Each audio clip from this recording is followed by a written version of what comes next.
cost impact is going to be critical, because we are going to try and fail 27,000 times before we actually get something to work, because we're all making this up as we go along, and it's all new. So figuring out how to convince your management that, you know what, you might need a little bucket of money to just go try and play at some stuff before you actually attach an ROI to it is going to be critical, because you're going to have to define your own metrics for what success looks like in your category, because I guarantee you it's going to be very different for different categories for different places. This is right. It's a bit of the throwing the spaghetti at the fridge at this point, because it is so new. And typically, it isn't someone selling up channel within the organization. It's a senior manager getting the bug and making it happen. And it's usually C-level decides to do the first things. And the ROI isn't quantified yet. It's a decision that comes from the top in the beginning, because there just aren't enough metrics out there. So for us, it's simple, right? So phone numbers, send a text message. Do you click through on the link? Do you respond to that text message, right?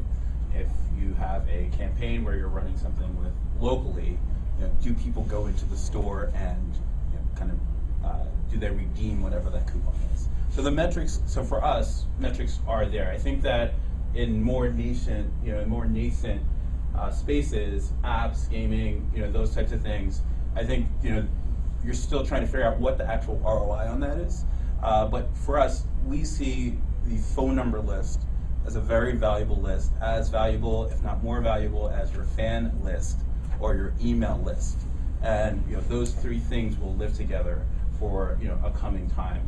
And so that for us, our metrics, we look at them, we say, did this work? Did it not work? Are we running media against it? What's a good opening response metric? So, because in the old DM world, wow, 100%. Right. Yeah. So we don't necessarily track opens. What we track is responses. Okay. So we see between 10 and 25% response is a good response rate, especially by SMS, because people, if they open it and they don't like it, they either opt out, right, or they respond because you gave them value. So I'm sure these guys would love to know what's the key to getting a 20 to 25% response rate. Right. And this just compare it to so what is email? Emails tend to be 10%, 8%, whatever it might be. If you're really lucky, right. But there's different stats out there. 20% for SMS, 10-11% for email, and then you go down to print drops, which are at in the. I don't even know print. Okay, so just to give some perspective, but SMS as a channel does have a much higher proven response rate than others, but.